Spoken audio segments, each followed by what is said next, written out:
Avis vascular centre మన దేశంలోనే the best varicose vein hospital. నమస్తే, నేను Kavitha. Welcome to I dream news and నిజాలు. F-16 యుద్ధ విమానాన్ని కూల్చేసినట్టుగా ఇరాన్ అనౌన్స్ చేసింది. అందులో ఉన్నటువంటి ఇద్దరు పైలట్లలో ఒక పైలట్ పారాచూట్తో ఇరాన్ భూభాగంలో దిగారని, ఇంకొక పైలట్ గురించి సమాచారం లేదు అంటూ ఇరాన్ చెప్పింది. ఒకవేళ వాళ్ళని కనుక లైవ్గా పట్టుకొని అప్పగిస్తే భారీ నజరారాలు ఉంటాయి అనేటువంటి మాట కూడా చెప్పింది. బట్ ఈ F-16 ఫైటర్ జెట్ కూలిపోవడానికి సంబంధించి అమెరికా కానీ డొనాల్డ్ ట్రంప్ కానీ ఇప్పటిదాకా ఎందుకు ప్రకటన చేయలేదు? 5వ వారం కంప్లీట్ అయిపోయి 6th వీక్లోకి ఎంటర్ అయిన తర్వాత నెక్స్ట్ ఏంటి? మనతో పాటుగా ఉన్నారు సీనియర్ జర్నలిస్ట్ సురేష్ కొచ్చాతిల్ గారు. సార్ నమస్తే.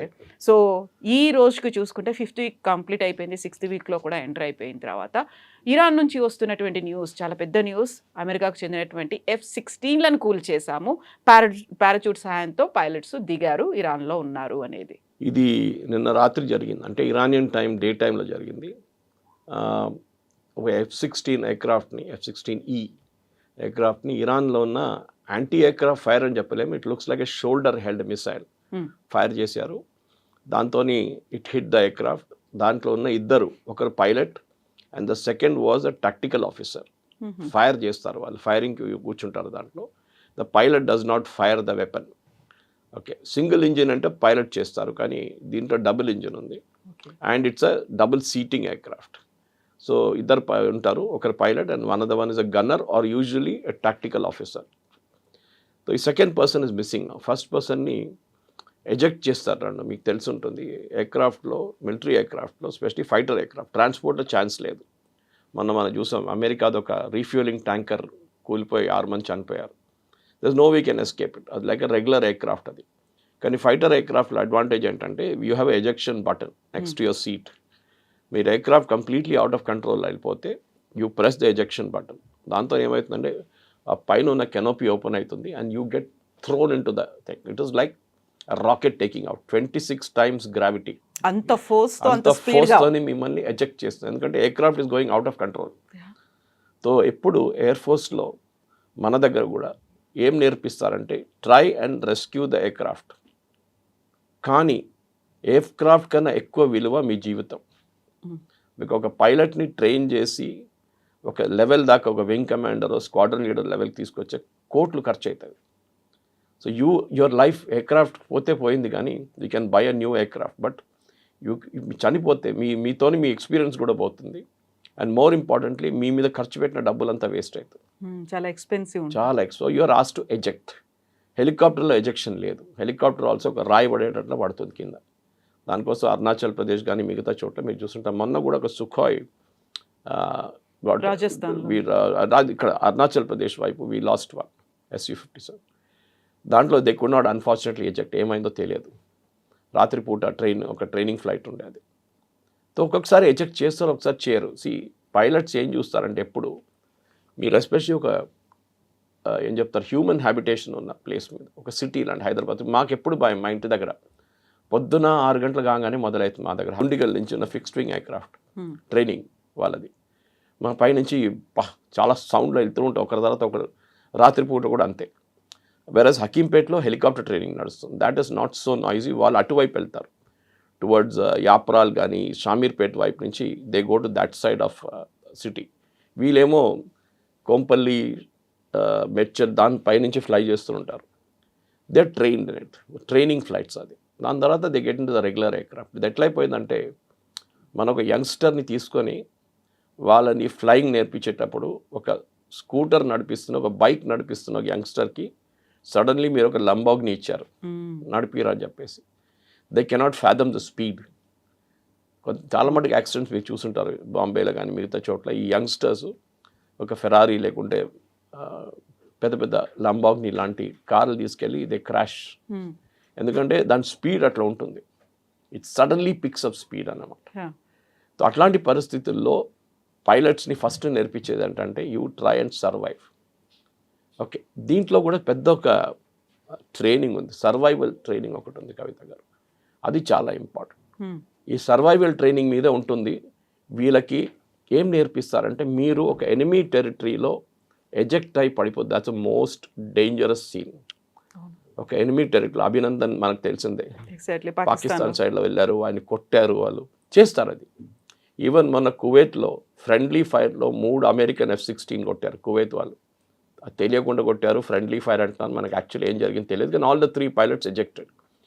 కానీ దాంట్లో ఒక పైలట్ ఎజెక్ట్ అయ్యి ఆ ఎయిర్క్రాఫ్ట్ వాళ్ళ పెరిమీటర్ బయట వెళ్ళి పడ్డాడు, ఎయిర్ ఫోర్స్ బేస్. అక్కడున్న లోకల్స్ ఏమనుకున్నారంటే ఈయనేదో ఇజ్రాయెల్ నుంచి వచ్చిన పైలట్ అని చెప్పి ఆయన కొట్టడానికి వెళ్ళారు. Then he had to clearly say no I'm American అంటే మళ్ళీ వాళ్ళు అర్థం చేసుకున్నారు అది. లేకుంటే ఫస్ట్ ఇప్పుడు ఇరాన్ కూడా ఏమంటున్నారంటే ఫస్ట్ పైలట్ని వాళ్ళు రెస్క్యూ చేశారు, చేసే ముందే వీళ్ళొక అనౌన్స్మెంట్ చేశారు టీవీలో, $50,000 మీరు పైలట్ని పట్టుకొని పోలీసు వాళ్ళకి అప్పగించేస్తే వీ విల్ పే యూ $50,000. కానీ ఇప్పుడు ఫస్ట్ పైలట్ని వీళ్ళు రెస్క్యూ చేశారు. అది ఎక్స్పెక్టెడ్, ఎందుకంటే వీళ్ళు ఎజెక్ట్ చేసి పారాషూట్తో కిందకి వచ్చినప్పుడు, అంటే ఎజెక్ట్ చేసిన తర్వాత సీట్ సపరేట్ అయిపోతుంది.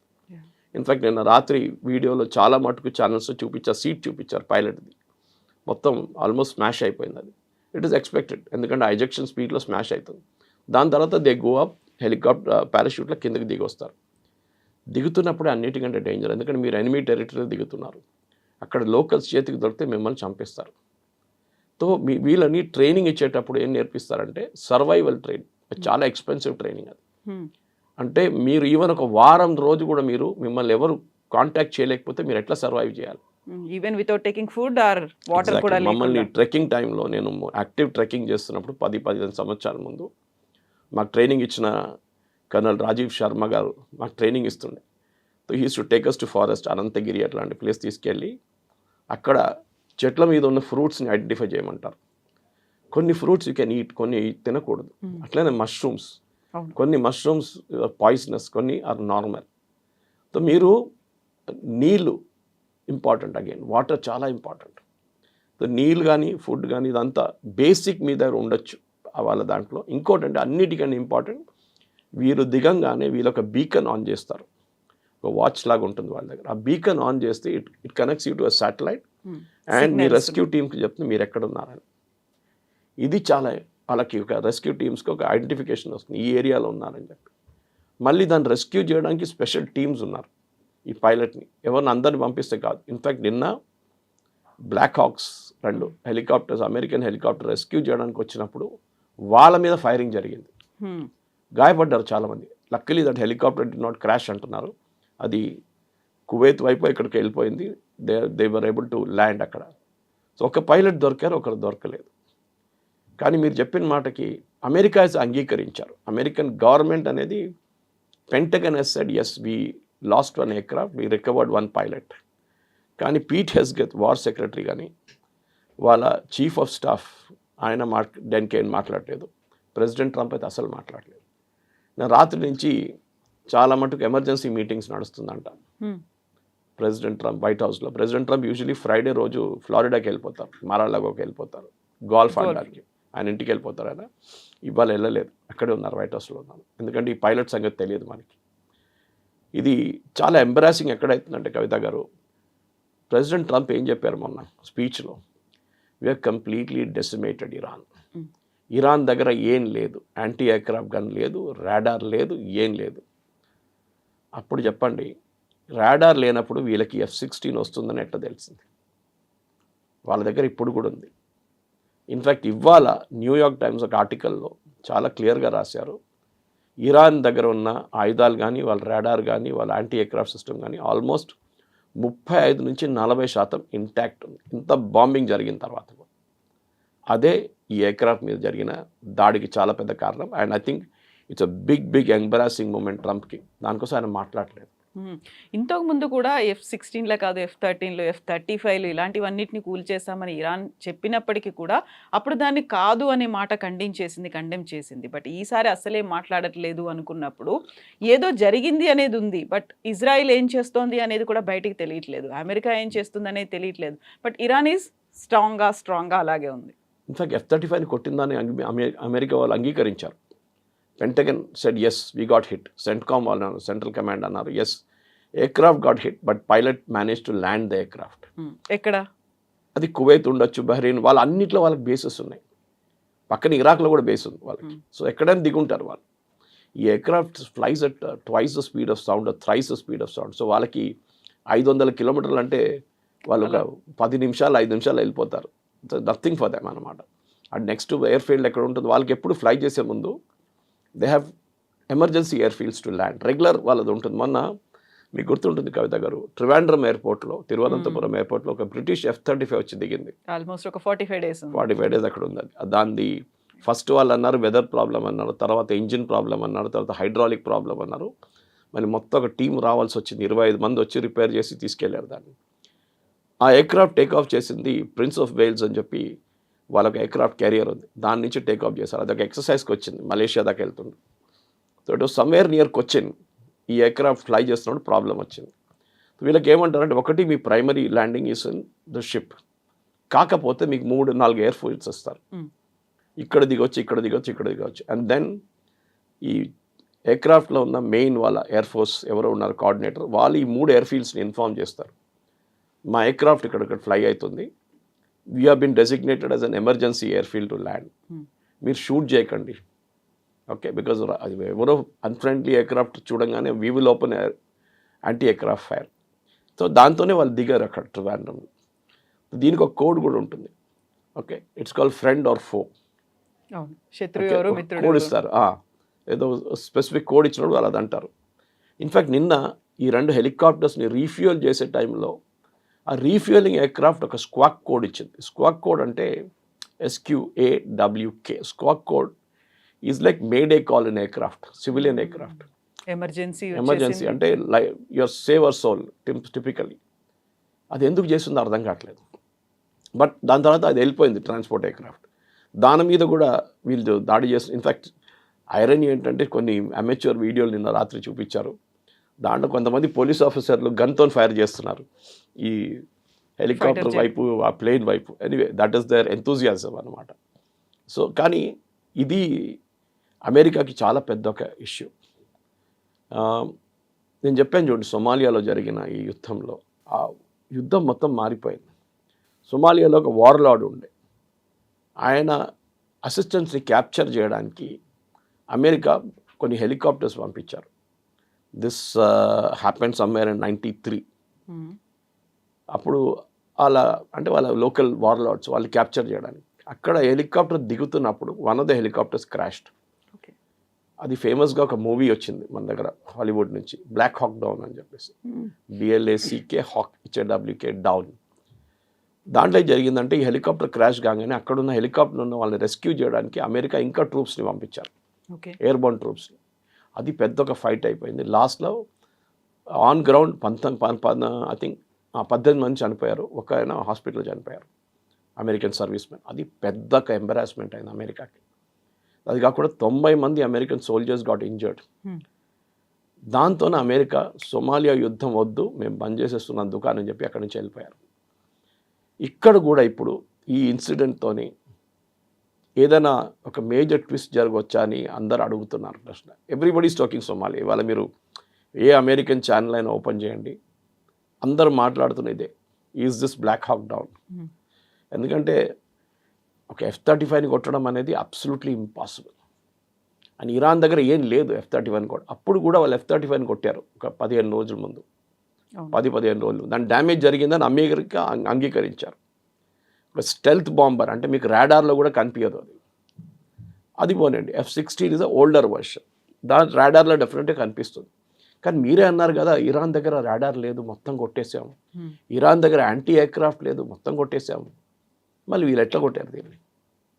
How did they hit the helicopters, Black Hawk helicopters?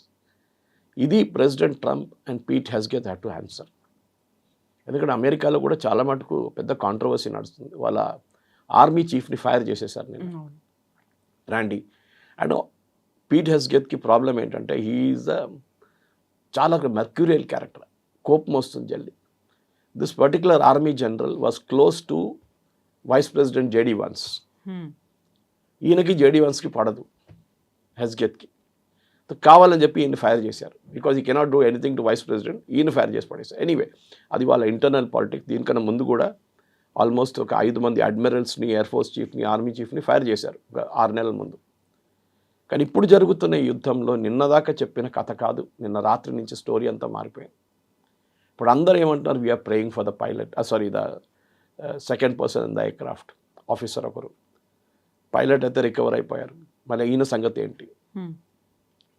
ఇది ఈ వార్ మనం ఎప్పుడు అడుగుతాం. ప్రెసిడెంట్ ట్రంప్ అంటారు చూడండి, నేను ఇది దుకాణం బంద్ చేసి వెళ్ళిపోతానని. Maybe this is the moment for him. ఒక ఎక్స్క్యూజ్ చూసి నేను వెళ్ళిపోతున్నాను, నాకు ఈ యుద్ధం వద్దు ఇంకా అని చెప్పి వెళ్ళడానికి ఒక చాలా మంచి ఛాన్స్.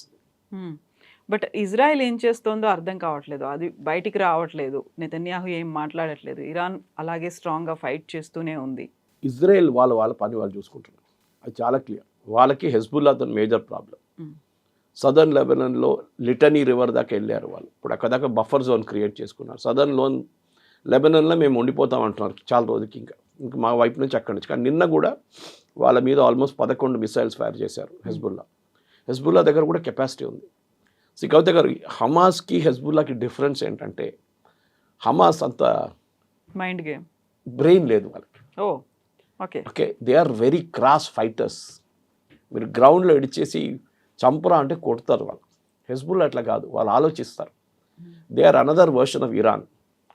దానికోసం చూడండి, ఇరానియన్ అడ్వైజర్స్ రెవల్యూషనరీ గార్డ్స్ నుంచి లెబనాన్లో కూర్చుంటారు. ఎప్పుడు వాళ్ళు మీకు గాజాలో కనిపించరు. గాజాలో వీళ్ళు ఏం చేశారంటే, వాళ్ళకి ఇచ్చిన అన్ని చిన్న చిన్న లాంచర్స్ ఇచ్చారు. ఇక్కడ నుంచి 50 కిలోమీటర్లు, 90 కిలోమీటర్లు, 100 కిలోమీటర్లు కొట్టడానికి. ఎందుకంటే ఇజ్రాయెల్ దగ్గర ఉంది. వేరే హెజ్బుల్లాకి ఇచ్చిందంతా 2000 కిలోమీటర్లు, 1500 కిలోమీటర్ మిసైల్స్ ఇచ్చారు వాళ్ళు, లాంచర్స్తో సహా. And advisors, revolutionary guard advisor. వీళ్ళిద్దరికి చాలా పెద్ద డిఫరెన్స్ ఉంది. హెజ్బుల్లాని కొట్టడానికి అంత ఈజీ కాదు. వీళ్ళు పేజర్ బాంబ్స్ పెట్టి మొత్తం హెజ్బుల్లా లీడర్షిప్ని చంపారు, మీకు గుర్తుంటుంది. దట్ మన బ్రిలియంట్ మొసాడ్ ఆపరేషన్స్. తర్వాత వీళ్ళ లీడర్ నస్రుల్లాని చంపారు బంకర్లో కొట్టి. అప్పుడు అయిపోయింది అనుకున్నాను, కాలేదు, ఇంకా హెజ్బుల్లా నడుస్తుంది. ఇజ్రాయెల్ వాళ్ళ పాలసీ వాళ్ళు ఫాలో చేస్తున్నారు. అఫ్ కోర్స్ వాళ్ళు కూడా చాలా మటుకు టైర్డ్ అయిపోయారు. ఇప్పుడు ఎన్ని సంవత్సరాలు, 3 సంవత్సరాలు అవుతుంది ఇప్పుడు యుద్ధాన్ని కొట్టుకుంటారు. కానీ అన్నిటికంటే పెద్ద తప్పు, ఈ ఎంటైర్ యుద్ధం, ఇప్పుడు నడుస్తున్న యుద్ధాన్ని origin was October 7th attack on Israel. అది హమాస్ చేసిన అన్నిటికంటే పెద్ద తప్పు. ఇరాన్ కూడా అంగీకరిస్తున్నారు. ఆ రోజు అది చేయకపోతే Hezbollah would have been a very good force. Hamas ఇంకా స్ట్రాంగ్గా ఉంటారు. ఇరాన్తో యుద్ధం లేదు, ఏ ప్రాబ్లం లేకుండే. కానీ ఇప్పుడు చూడండి, మొత్తం గందరగోళం ఉంది. Entire west Asia is in turmoil.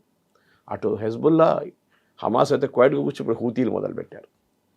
So ఈ ఎయిర్క్రాఫ్ట్ లాస్ అనేది అమెరికన్ దాంట్లో, లెక్సికన్లో చాలా డేంజరస్. కానీ నాకు గుర్తుంది కవిత గారు, ఫ్రమ్ మై ఎర్లియర్ రీడింగ్లో, నేను చాలా బుక్స్ చదువుతుంటాను. కానీ దాంట్లో వియట్నాం వార్ అనలైజ్ చేస్తే, వియట్నాం వార్లో అమెరికాకి 3000 ఎయిర్క్రాఫ్ట్ కూలిపోయింది వాళ్ళది. 3000 ఎయిర్క్రాఫ్ట్ దే లాస్. ఎందుకంటే 19 సంవత్సరాలు నడిచింది ఆ యుద్ధం. ట్రంప్ అదే మొన్న స్పీచ్లో చెప్పారు, నేను నాది 1 నెల అవుతుంది, వాళ్ళు 19 సంవత్సరాలు కొట్టుకున్నారు అమెరికా, మన వియట్నాం వార్. మనమే పోరాడాం కదా అక్కడ, మళ్ళీ ఏమైంది, ఓడిపోయినాం. అది కూడా ఇక్కడ నెలలు అయింది, నేను గెలిచేసాను చెప్పారు ట్రంప్.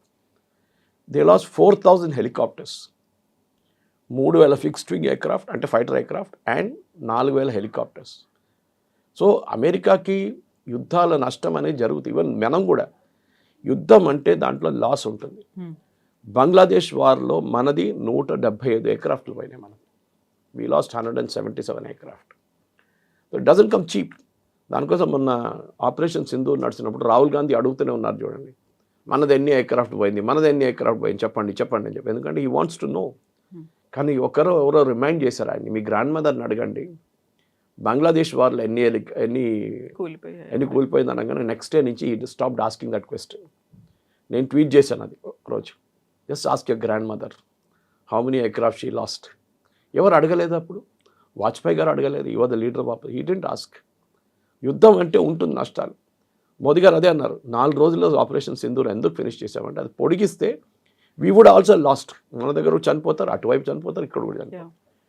ఇది అమెరికాకు ఉన్న అన్నిటికంటే పెద్ద ప్రాబ్లం కవిత గారు. ఇప్పుడు ప్రెసిడెంట్ ట్రంప్, నేను చెప్పాను చూడండి, రాత్రి నుంచి మాట్లాడలేదు, హెస్గత్ మాట్లాడలేదు, మోస్ట్ ఇంపార్టెంట్ సెంట్కామ్ వాళ్ళ సెంట్రల్ కమాండ్ మాట్లాడలేదు.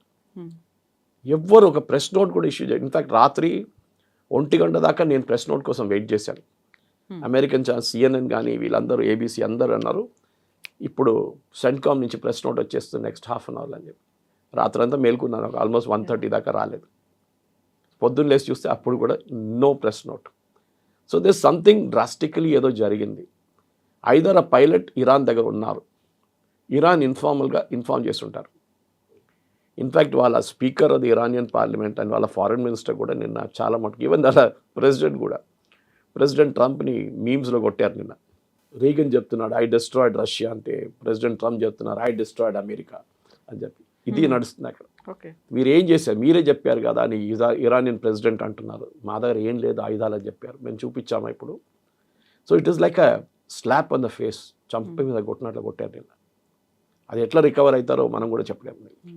ఫ్యూ అవర్స్ బ్యాకే ఆయన చెప్పారు ఇంకా 2-3 వీక్స్ అనేది ఇది కంటిన్యూ అవ్వబోతోంది అనేది. ఆ తర్వాత ఒక పెద్ద బ్రిడ్జ్ని మేమైతే ఎలా అయితే కూల్ చేసామో ఇలాంటి ఇంకొక 7-8 బ్రిడ్జ్లు ఉన్నాయి, వాటన్నిటి లిస్టు కూడా ఇచ్చారు, వాటన్నిటిని కూడా మీద అటాక్ చేస్తున్నాం, వాటిని కూడా కూల్ చేస్తాము అని చెప్పిన తర్వాతే F-16 మీద అటాక్ అనేది జరిగింది.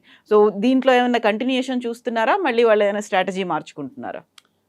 నిన్న జరిగిన బ్రిడ్జ్ మీద జరిగిన attack was a war crime. Because యుద్ధంలో కొన్ని చట్టాలు ఉంటాయి. ఈవెన్ మహాభారత తీసుకోండి మీరు, there are certain rules. Evening తర్వాత కొట్టొద్దు. ఓకే, మన దాంట్లో ఇప్పుడున్న వార్లో అది లేదు, 24/7 ఇస్ అ వార్. కానీ సాయంత్రం ఎందుకు పెట్టుకుంటారంటే గాయపడిన వాళ్ళు, చనిపోయిన వాళ్ళ బాడీస్ తీసుకెళ్ళిపోతారు, గాయపడిన వాళ్ళకి ట్రీట్మెంట్ ఇస్తారు. అది పాత యుద్ధంలో ఉన్నది. చట్టాలు ఉంటుంది. వీళ్ళేమంటున్నారంటే పీట్ హెస్గే చట్టాలే లేవు అంటున్నాడు యుద్ధంలో. It cannot be possible. ఈ చట్టాలు పెట్టాల్సిందే ప్రతిదానికి. స్పెషలీ మీరు బ్రిడ్జెస్ ఎందుకు అటాక్ చేస్తున్నారు, సివిలియన్స్ యూజ్ చేస్తారు. మీరు ఆర్మీ కంటోన్మెంట్ మీద దాడి చేయండి, మీరు యాంటీ ఎయిర్క్రాఫ్ట్ బ్యాటరీస్ మీద దాడి చేయండి, మీరు న్యూక్లియర్ సైట్స్ మీద దాడి చేయండి, ఎవ్వరేమన్నారు. But to hit a civilian infrastructure like a bridge, అదొక వార్ క్రైమ్. అది కూడా బ్రిడ్జ్ కంప్లీట్ కాలేదు. మన దగ్గర ఉన్న కేబుల్ బ్రిడ్జ్ లాంటి సిమిలర్ బ్రిడ్జ్ అది నిన్న కొట్టిన బ్రిడ్జ్ మన ఇక్కడ దుర్గం చెరువు దగ్గర. ఆ బ్రిడ్జ్ మీద నిన్న అంటే ఈ బాంబింగ్ జరిగిన రోజు, that is yesterday early morning was Navroz, వాళ్ళ new year, Parsi new year ఉండే. సో ఆ రోజు నేను బహుశా మీకు చెప్పుంటాను, ఎవరు ఇంట్లో కూర్చోరు అప్పుడు, వీళ్ళందరూ పిక్నిక్ లాగా బయటికి వెళ్తారు.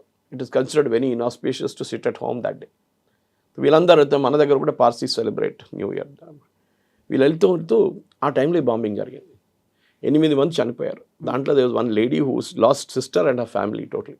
వాళ్ళ ఇల్లు దాని కింద ఉండే బ్రిడ్జ్ కింద. ఇజ్రాయెల్ అండ్ US చేసిన ఈ దాడికి, కంబైన్ దాడిలో డెఫినెట్గా ఒక వార్ క్రైమ్ జరిగిందని USలో ఉన్న సెనేటర్స్ అంటున్నారు, డెమోక్రాటిక్ సెనేటర్స్ అంటున్నారు. మీరు ఎప్పుడైనా ఎలక్ట్రిసిటీ మీద కొట్టకూడదు, వాటర్ రిసోర్స్ మీద కొట్టకూడదు, బ్రిడ్జెస్ మీద కొట్టకూడదు. ఇదంతా సివిలియన్స్ యూజ్ చేస్తారు. సో ఇంటర్నేషనల్ లెవెల్లో దీన్ని వార్ క్రైమ్ అంటారు. అంటే యుద్ధం అయిపోయిన తర్వాత ట్రంప్ మీద కేసు పెట్టచ్చు for having committed war crimes. Trump ఏమో ఇదొక పెద్ద అచీవ్మెంట్ లాగా మాట్లాడుతున్నాడు. మేము బ్రిడ్జ్లు కూల్చేస్తాం, మేము మీ డీసాలినేషన్ ప్లాంట్స్ని కొడతాం. వీళ్ళు ఊరుకుంటారా? ఇరాన్ వాళ్ళు నిన్న ఒక పెద్ద లిస్టు రిలీజ్ చేశారు. 7, 8, 9 బ్రిడ్జ్లు మేము కూస్తాం. దాంట్లో one of the most important bridge is what my daughter travel the other day from Bahrain to Dammam. అంటే బహ్రెయిన్ సౌదీ అరేబియా కనెక్ట్ చేస్తున్న బ్రిడ్జ్ 24 కిలోమీటర్ ఉంది అది. It is called a causeway. అది కొన్ని ప్లేస్ ఇట్లా వెళ్ళి ఇట్లా కూడా వస్తుంది. దాంట్లో సెంటర్లో is the immigration check point Saudi Arabia and బహ్రెయిన్కి. మీరు దాన్ని కొట్టారనుకోండి, దాని ఇంపాక్ట్ ఏముంటుంది. 90,000 మంది యూజ్ చేస్తారు ఆ కాజ్వే ఎవ్రీడే. ఒకటే చెప్తాను, then there is Dubai and Abu Dhabi connect చేస్తారు. కాజ్వే అది ఒక హైవే ఉంది, బ్రిడ్జ్ ఒకటి ఉంది, I think it's King Zayed's name it is. అది కూడా కొడతా అంటున్నారు ఇరాన్. అప్పుడు ఆలోచించండి డ్యామేజ్ ఎంత జరుగుతుంది. నిన్న ఒక desalination plant, Kuwait desalination plant మీద అటాక్ జరిగింది. కానీ ఇరాన్ దాన్ని ఖండించారు సర్ప్రైజింగ్లీ. మేము చేయలేదు, ఇది మా వైపు నుంచి జరగలేదు, ఇది ఇజ్రాయిల్ చేస్తుంటారని చెప్తున్నారు. కానీ తర్వాత తెలిసింది అది ఇరాక్ నుంచి ఎవరో మిసైల్ కొట్టారు. అక్కడి నుంచి ఇరాక్లో కూడా చాలా రెబెల్ గ్రూప్స్ ఉన్నారు, వాళ్ళు కువైత్ మీద కొట్టిన మిసైల్ అది. ఇరాన్ అంటే మాది కాదు అని కరెక్ట్ అది వాళ్ళు చెప్పింది. సో యుద్ధంలో ఎథిక్స్ అనేది చాలా ఇంపార్టెంట్. ప్రెసిడెంట్ ట్రంప్ ఏమో పెద్ద బోస్ట్ లాగా we will bomb them into stone age అంటున్నారు. ఇరానియన్ ప్రెసిడెంట్ నేను ఒక పెద్ద నోట్ ఇష్యూ చేశారు, చాలా బాగా రాశారు. ఆయన అన్నారు మా సివిలైజేషన్ 9,000 సంవత్సరాలు పాతది. Our civilisation and the Persian civilisation is almost same, మన హిందూ సివిలైజేషన్. మీది US సివిలైజేషన్ 250 సంవత్సరాలు. మీరు మమ్మల్ని అంటున్నారా స్టోన్ ఏజ్ అని, మీ గురించి ఆలోచించండి ఒకసారి అని చెప్పారు. సో ఇది I will bomb them into stone age అనగానే అక్కడున్న ప్రజల మీద చేస్తున్నారు ఇది. You're insult, you're not talking about the Iranian army, air force and navy. మీరు అక్కడ ప్రజల్ని చెప్తున్నారు మీరు స్టోన్ ఏజ్కి పంపించేస్తాం మిమ్మల్ని, మీరు అక్కడే ఉండండి, మీ కేపబిలిటీ అదే, మీరు మీ లైఫ్ అదే ఉంటుందని చెప్పేసి. సో ఆ అరగెన్స్ ఉంది చూడండి, సెన్స్ ఆఫ్ అరగెన్స్, దాన్ని నిన్న F-16 కొట్టింది. అంతే, ఒక ఎయిర్క్రాఫ్టే ఉండొచ్చు, పెద్ద ఇష్యూ ఏం లేదు, కానీ ఒక్క aircraft he's created a Black Hawk Down again. సోమాలియాలో ఆ రోజు జరిగిన 93లో జరిగిన ఆ ఇంపాక్ట్ ఈ F-16తో జరిగిందన్న. So it is going to continue అయినా ఇంకా ఈ వీక్ కూడా 6th వీక్? Yes definite. ఇప్పుడు ఐ థింక్ వీళ్ళు ఈ పైలట్ దొరికేదాకా వీళ్ళిద్దరు మాట్లాడరు. మీరు చూసుంటారు నిన్న రాత్రి నుంచి US ఒక్క దాడి కూడా చేయలేదు. ఫ్రమ్ ఎస్టర్డే ఈవినింగ్ ఒక్క దాడి కూడా ఏ ప్లాంట్ మీదో, ఏ బ్రిడ్జ్ మీదో, ఏ నేవల్ అసెట్ మీదో. ఇన్ఫ్యాక్ట్ ఇంకో రెండో ఎయిర్క్రాఫ్ట్ క్రాష్ అయింది కవిత గారు, వార్థోగ్ అని చెప్పి. It is not a fighter aircraft. ఈ వార్థోగ్ ఎయిర్క్రాఫ్ట్ స్ట్రైట్ ఆఫ్ హార్మూజ్ మీద కొట్టారు ఇరాన్, అది కూడా అంగీకరించారు. సెంట్కామ్ చెప్పలేదు, కానీ US government said as we lost warthog. ఆ ఎయిర్క్రాఫ్ట్ని కొట్టిన తర్వాత పైలట్ ఏం చేశారంటే కువైత్ వైపు తీసుకెళ్ళిపోయాడు దాన్ని. కువైత్ వైపు వెళ్ళగానే ఆయనకు తెలిసిపోయింది I cannot control the aircraft అని ఎజెక్ట్ చేసేసారు. సో హీ వాజ్ రెస్క్యూడ్ కువైట్లో. సో ఆలోచించండి, రెండు ఎయిర్క్రాఫ్ట్లు ఒకటే రోజు, one is a fighter aircraft, one is a normal aircraft. ఒక రీఫ్యూయలింగ్ ఎయిర్క్రాఫ్ట్ మీద కొట్టారు, రెండు హెలికాప్టర్స్ మీద కొట్టారు. యుద్ధం పెద్ద మలుపు తిరుగుతుంది ఇక్కడి నుంచి. And now America is saying Iran దగ్గర, వాళ్ళ దగ్గర ఇప్పుడు కూడా చాలా మట్టుకు వాళ్ళ కేపబిలిటీస్ అట్లనే ఉన్నాయి. మళ్ళీ మీ ప్రెసిడెంట్ ఏమన్నారు, మీ చీఫ్ ఆఫ్ స్టాఫ్ ఏమంటున్నారు, మీ డిఫెన్స్ సెక్రటరీ ఏమంటున్నారు, అండ్ ఇరాన్ దగ్గర ఉన్న కేపబిలిటీస్ ఉందని చెప్పి మీరే ఇప్పుడు చెప్తున్నారు.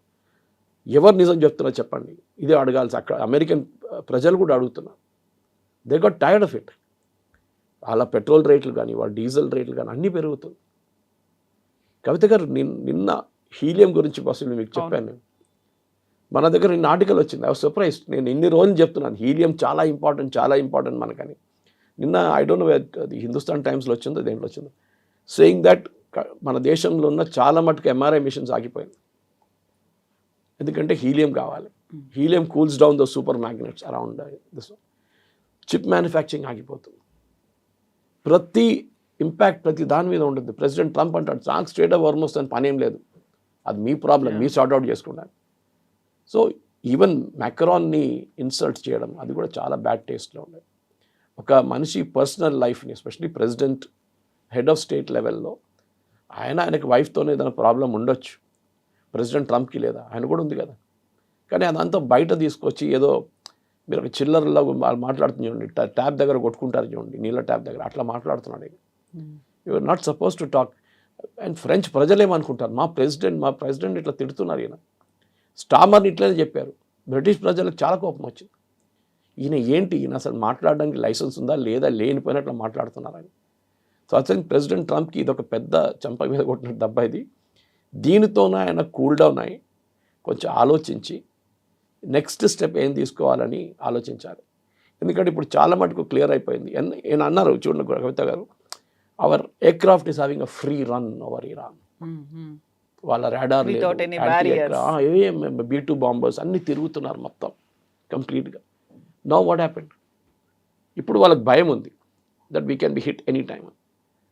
సో ఇక్కడ మేజర్ చేంజ్ రాబోతుంది. బహుశా దీంతోనైనా just come down and say నేను వెళ్ళిపోతున్నాను ఇంటికి, నాకు సంబంధం లేదు, ఇక ఐఎమ్ విత్డ్రాయింగ్ మై ట్రూప్స్. ఆ రోజు ఇంత పెద్ద ఇది చేసేసి INS ట్రిపుల్ని పంపిస్తాను, ఇంకో షిప్ని US నుంచి పంపించారు, ఆ షిప్ని రిటర్న్ పిలిపించుకున్నారు. That means war is not there anymore. ఆయనకు అర్థమైపోయింది. మీరు ఇరాన్ అంటే మీరేదో వెనిజువేలా అనుకున్నారు, కాదు. Iran is a different cup of tea altogether. వాళ్ళకి ఫైటింగ్ కెపాసిటీ ఉంది, అది ట్రంప్ ఇప్పుడు నేర్చుకున్నారు. ఇది వాళ్ళ పెద్ద మిస్కాల్కులేషన్ జరిగిందనమాట. దాంతోనే యుఎస్కి ఒక వియట్నాం మూమెంటో లేకుంటే ఒక సొమాలియా మూమెంట్ వచ్చింది. ఇప్పుడు ఇది పాత హిస్టరీ నుంచి నేర్చుకొని విత్డ్రా చేసి వెళ్ళడం చాలా మంచిది. Thank you so much sir. Thank you. And for more videos, please subscribe to iDream. Please subscribe to iDream. Please subscribe iDream. And please subscribe to iDream. For more videos, subscribe to iDream. please like, share and subscribe to the channel. Congratulations, iDream. Subscribe to iDream. Subscribe to iDream. So subscribe to iDream Media. ఐ డ్రీమ్కి iDream team అందరికీ huge congratulations. Please subscribe iDream Media. Please subscribe to iDream. Subscribe iDream. Please subscribe to iDream. iDream అంటే నా కళల ఛానల్ను subscribe చేసుకున్న నోరు తిరుగుతలేదు, మీరైతే గంట గుర్తు కొట్టండి. For more such videos, please subscribe to iDream.